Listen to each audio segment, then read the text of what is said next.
Yeah, this skin is ugly.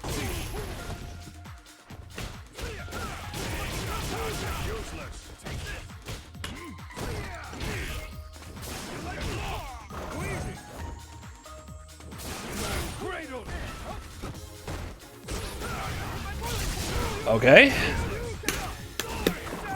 Okay. What the fuck is going on?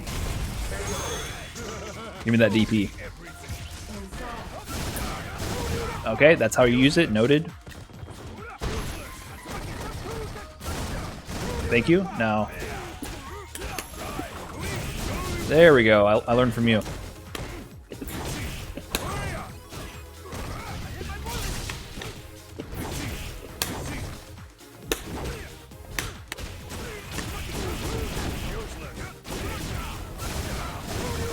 What? He did crouching light kick into Tatsu, and it worked.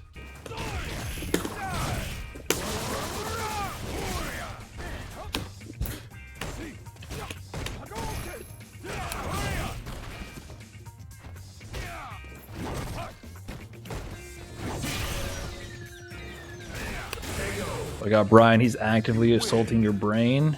Should I file a report? Come on, Logan, I can't believe you're the one out here saying, how is this guy diamond? Actually, I have a good video cooking, good video concept cooking for just that comment. How is this guy diamond? How is this guy so-and-so ranked? That's one of the most common comments I'm seeing on my YouTube right now for like my videos coming from my Smurf. How is this guy whatever?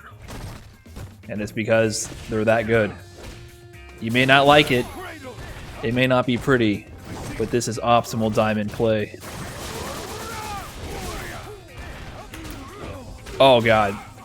Why were you airborne? Why were you airborne at that exact moment?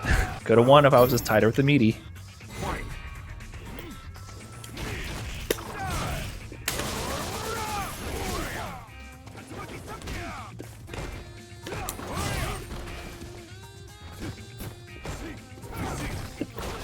Fuck.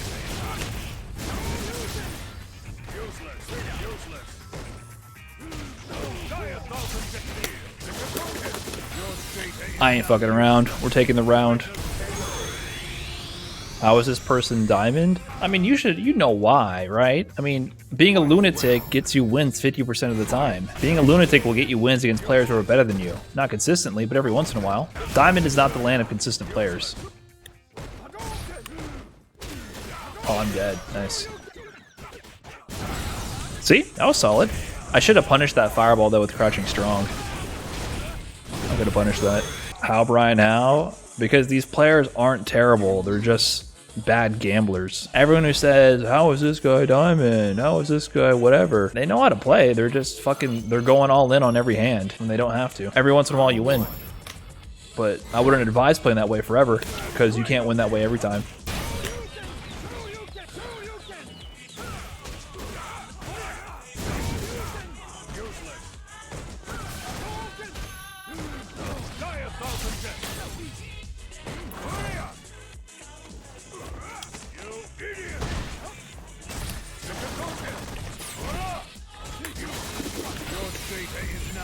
I don't think he knows anything about frame data. What? That auto-corrected my input there. I 100% DP'd that. Yo, DP? Can I please get one?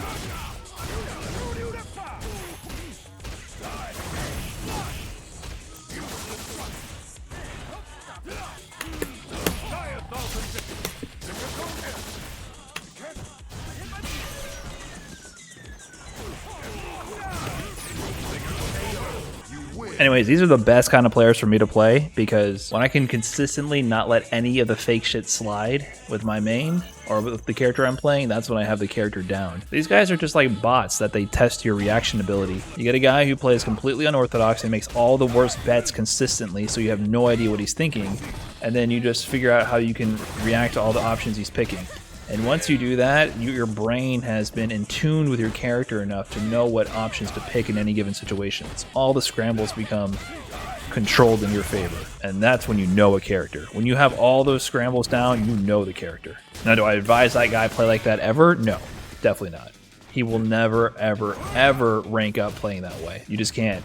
You're playing a gambling game. Just look at the odds. Look at your win-loss ratio. That'll be your win-loss ratio forever. So I think that's really lost in translation with a lot of people. How is this person in Diamond? If your rank is below like Grandmaster, I don't think you're playing the game. It's as if I pulled up sort of like one of those stat spreadsheets where they have you know, like, look, okay, you see this little chart they have here? I don't know what these are called. It has power, discipline, respect.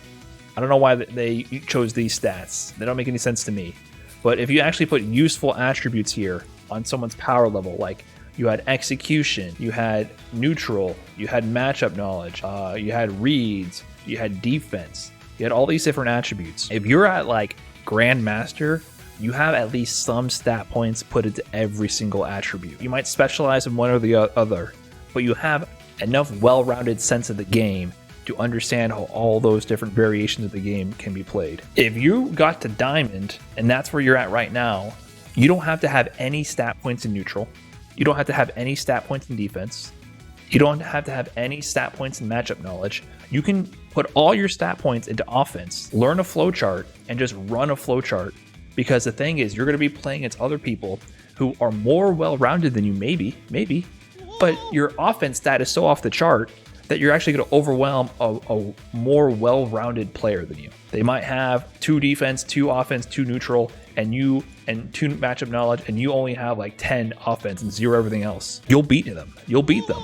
Are you better at the game? That's a hard question to say. I don't even think comparing who's better or not even matters until you get to a certain level. You're both bad. It's kind of the truth of the matter. Sure, that player might win. They'll catapult to Diamond, but then they're also going to have really polarizing games, right? They're going to have games where people in my YouTube comments, how did this Cammy get to Diamond? Because he beat everyone. He beat their ass. He'll beat your ass too. I bet everyone insulting, how did this player get to whatever? They'll beat you too, I bet. I guarantee it. Because they have a strong flow chart that they developed. They have no well-rounded game sense at all. But they're good enough at offense to beat you and to beat a lot of people. And they got the wins, and that's how they got there. Now, you might look at someone else who's more well-rounded and plays a more traditional footsie game and neutral and does whiff punishes, and they're a lower rank. And you're like, wow, this guy's better than the Diamond player.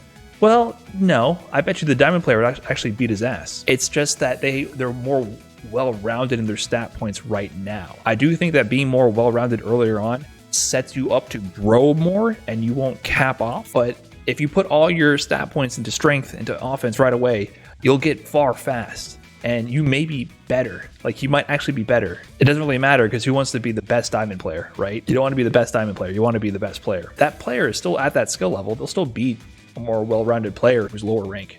This is how it is. So that Ken player I just played was, how did he get to Diamond?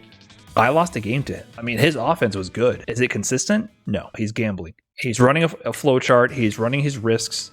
He's committing to his offensive options without considering what I'm going to do ever. He'll play the same way versus me as versus every other player. That's that type of player. But he'll get games randomly. It's just flipping a coin. That's why high-level players don't play that way, because they want a consistent game plan that doesn't involve gambling, because you lose bets. You gamble here and there when you have to, when it makes sense, when they're smart gambles, but you're not going to make every interaction a gamble, because you're probably going to lose that way. But, I mean, he's Diamond.